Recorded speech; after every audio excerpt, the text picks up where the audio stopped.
Ang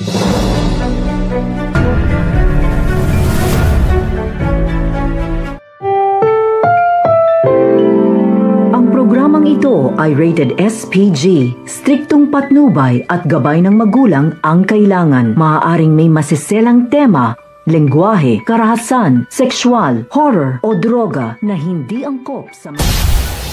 Welcome back mga ka-episode plus at narito mga dapat nating abangan dito nga lang sa abot kamay na pangarap kung saan tinawagan nga nito ni Doc Benitez itong si Zoe at binabalaan na nga siya natigilan na nga ang pakikipagsabwatan dito nga sa mami nga niya dahil natatakot siya na mabisto nga siya nito nila Doc Tanyag at kapag nga nagising na nga raw itong si Lolo Pepe ay posibilidad na ituro nga siya na isang suspect kaya naman nang sinabi nga nito ni Zoe ay alam naman na nga niya ang kanyang kapalaran at hindi na nga rin niya alam ang gagawin nga rin niya kaya may humihingi siya ng tulong dito nga kay Doc Benitez na pagtakpan na nga lang siya sa kabilang banda naman nga ay isasagawa na nga nito nila Justine at ni Eric kanilang pinaplano laban nga rito nga sa Apex posibilidad nga kaya na sila ang humila pababa sa Apex upang sa gayon nga sa paghihiganti nga nila sa pamilya Tanyag. Ano nga kaya ang masamang pinaplano nga nito na mag-ama na si Justine at si Eric